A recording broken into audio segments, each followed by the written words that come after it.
Hello friend, क्या आप एक सॉन्ग राइटर हैं, भोजपुरी सॉन्ग राइटर हैं और अपने सॉन्ग को आप बेचना चाहते हैं। काफ़ी लंबे समय से आप प्रयास कर रहे हैं कि आपका सॉन्ग कहीं बिक जाए, कोई सिंगर खरीद ले या किसी स्टूडियो ओनर से आपकी मुलाकात हो जाए या बात हो जाए, वो आपको सॉन्ग लेने के लिए तैयार हो जाए।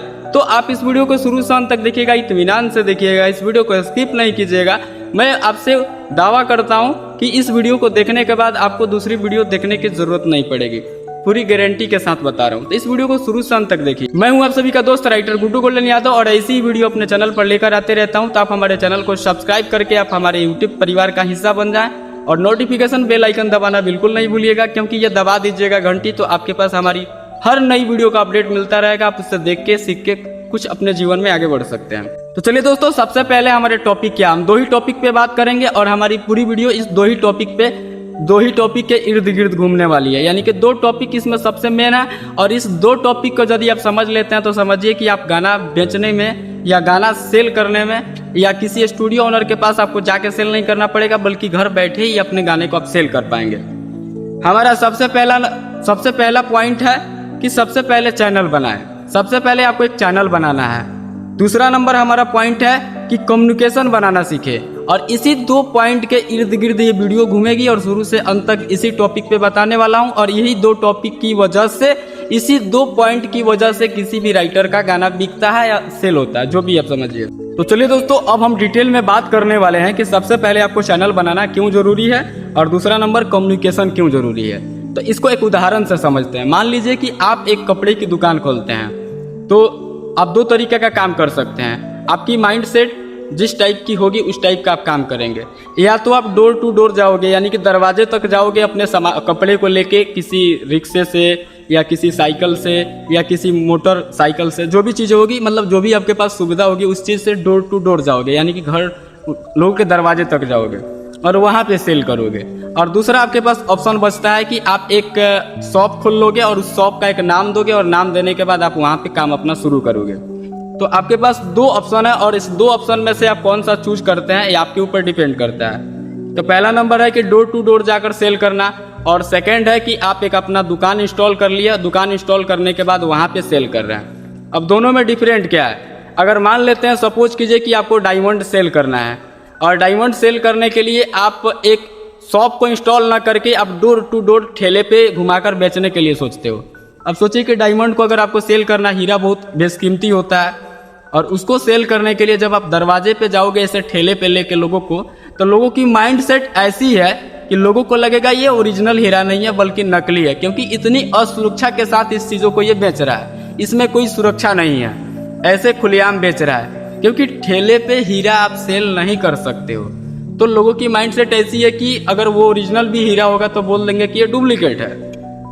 सेम वैसा चीज, लेकिन अगर डुप्लीकेट हीरा होगा और उसको आप शोरूम में, एक अच्छे तरीके के शोरूम में रखकर बेचो, एक ट्रस्टेड पैलेस पे बेचो, तो लोगों को लगेगा कि ये ओरिजिनल हीरा है। तो यहाँ पे माइंड सेट होती है। जैसे कि अमीर के गले में अगर डुप्लीकेट सोने का, मतलब गोल्ड, डुप्लीकेट जो गोल्ड होता है जो आजकल मिलता है, अगर वो वाला चैन होगा तो लोगों को लगेगा ओरिजिनल है। लेकिन एक गरीब व्यक्ति के पास अगर सच में ओरिजिनल गोल्ड है, अगर उसका चैन पहना हुआ है, तो उन्हें लगता है कि भाई ये डुप्लीकेट है। तो यहाँ पे लोगों की माइंडसेट ऐसी है। जब आप किसी भी स्टूडियो ओनर के पास जाओगे अपने सॉन्ग को लेके कि भैया ये मैं सॉन्ग लेके आया हूँ, मेरा सॉन्ग ले लो, तो वो आपका सॉन्ग नहीं लेगा, क्योंकि वो आपको समझेगा कि भाई इसको मजबूरी है या इसके सॉन्ग नहीं चल रहे हैं, लोग इस पर ट्रस्ट नहीं करते होंगे या वगैरह वगैरह, कुछ भी सोच सकता है। तो ये चीज़ आपको ध्यान में रखनी है। इसलिए अपना सॉन्ग किसी के पास जाकर सेल नहीं करना है, बल्कि ऐसा करना है कि वो आपके बातों से प्रभावित होकर, आपके रचना से प्रभावित होकर आपके पास आए।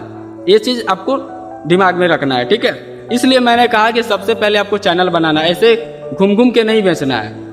घूम घूम कर बेचने वाले लोग 300 जैसे दाम करेंगे 1300 और चले आते हैं 300 पे।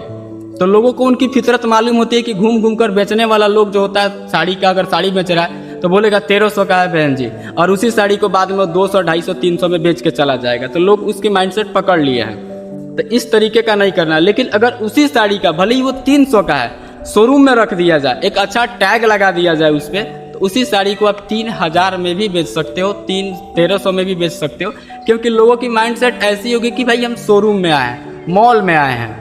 तो जो कपड़ा लोग मॉल में 600 गुटखा खरीदते हैं वो अगर फुटपाथ पे खरीदेंगे तो लोग 60 रुपये में सोचेंगे कि 60 रुपये में कैसे मिल जाए। तो लोगों की माइंडसेट ऐसी होती है, ये चीज़ आपको दिमाग में रखना है। और दूसरा नंबर है कम्युनिकेशन। अगर आपने दुकान खोल लिया, अब दरवाजे पे ही आप जा रहे हैं, तो दरवाजे पे भी जाएंगे तो आपके लिए सबसे पहले आपकी बोली, आपकी जुबान, आपकी बातचीत करने की स्टाइल, शैली, यही तो कम्युनिकेशन होता है ना।